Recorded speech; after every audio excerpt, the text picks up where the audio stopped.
teams up, and they opened up the champions tonight on a few occasions. They did. So, another one down in this busy match week of Premier League football. That, of course, began with the 3 results yesterday. Wins for Chelsea, huge one for Watford, and then the draw between Arsenal and Leicester. Earlier today, Manchester City put 5 past Newcastle at the Etihad. A last-minute stoppage time winner for Sheffield United gave them the 3 points over Wolves, and Burnley won at West Ham, who still aren't out of the woods at the bottom yet. And as we've said, a 30th win of the season for Liverpool at Brighton. Tomorrow, Spurs go to Bournemouth, Everton entertain Southampton, and Manchester United are at Aston Villa. So no opportunity taken for West Ham. They remain on 31 points, level with Watford, but with that 4-point buffer above Villa and Bournemouth, who I say play tomorrow. Brighton, they're fine. They have 9 points between Villa and themselves.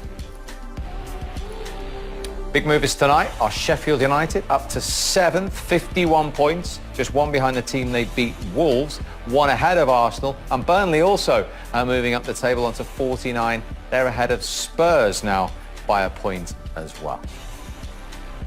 Race for the Premier League's Golden Boot. Winning is a good habit, and Liverpool have it, don't they, even with the title in the bag, with back-to-back wins?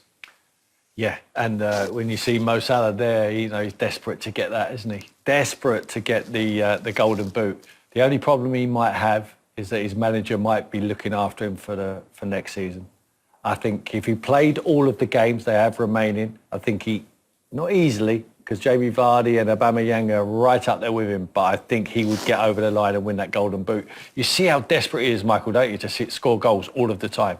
Yeah, I mean, when you look at what Liverpool have done in recent weeks, they dropped Firmino for a game. Today, Mane. So you would have to look at it and think, you know, Mo Salah's possibly next. So did they?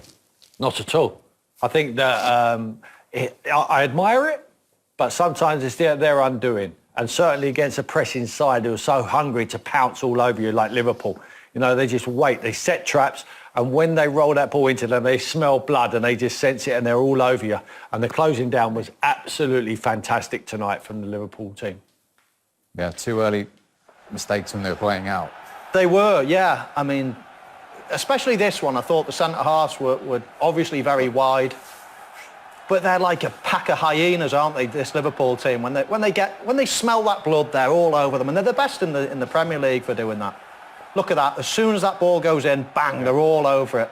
And I mean, Firmino could have probably nipped in there before Tim, but it was Salah that got the goal. There's the third one. Robertson, who come on, great delivery. Him and Trent, we've seen them with their assists all season.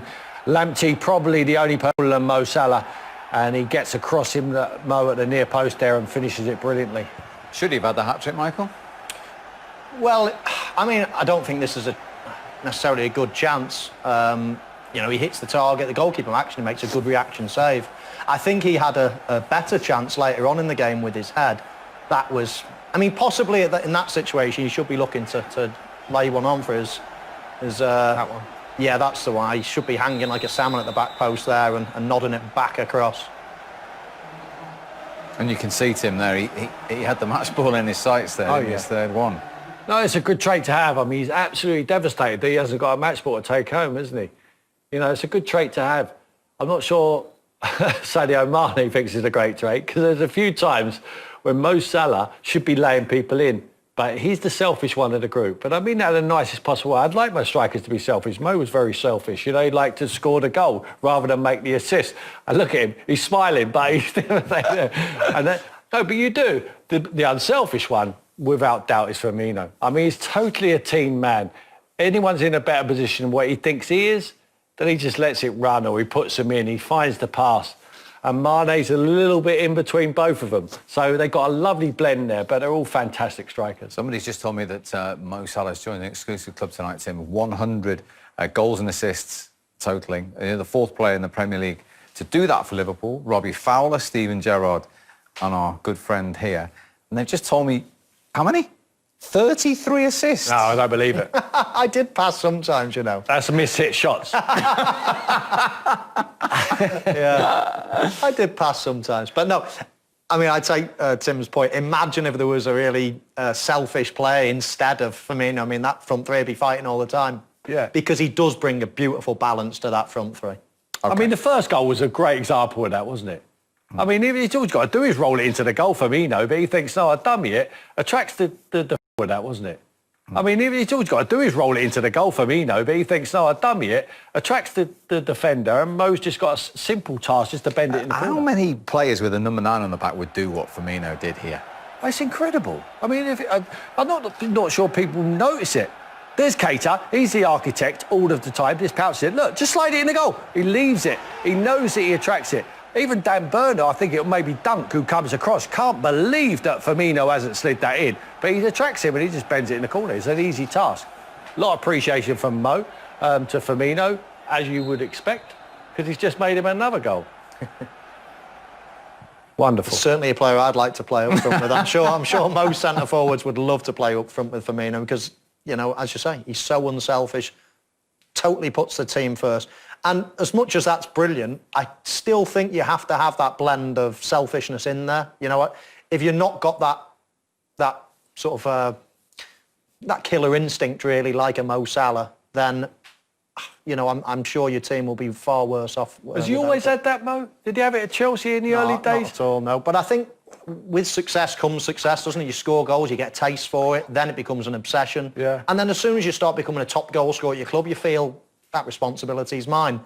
And then you start winning a golden boot or two and you start thinking that trophy's mine. You don't want to let it go. So I think it develops over time, that sort of, you know, that possessive, you know, of being the main man.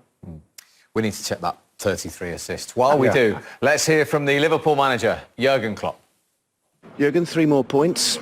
Good game to watch. How much did both teams play their part tonight? Oh yes, absolutely. We started really well, and then we left the door open for Brighton. And Brighton, I said before the game, is a really, really good football team. And in the end, it was a little bit. We had to adapt a little bit. We knew what they want to do, but it's anyway difficult to defend it. We had to adapt a little bit. Did that, but not completely, because we want to push through our football as well. So it means you leave 1 or 2 players in a position where if you win the ball, that you have then a direct chance for a counter-attack and stuff like this. That's what they did. Brighton took risk in their positioning. And in the build-up as well. We won before the first 2 goals to Super Bowls, could have scored more. But first half, I said in half-time to the boys, it's 2-1, but they deserve that goal. They could have scored 3. We play well, but they could have scored 3 goals. We could have scored more as well. So open game, nice to watch, you're right. And in the end, we win it, and that's all good. But the injury of Hendo obviously is a massive...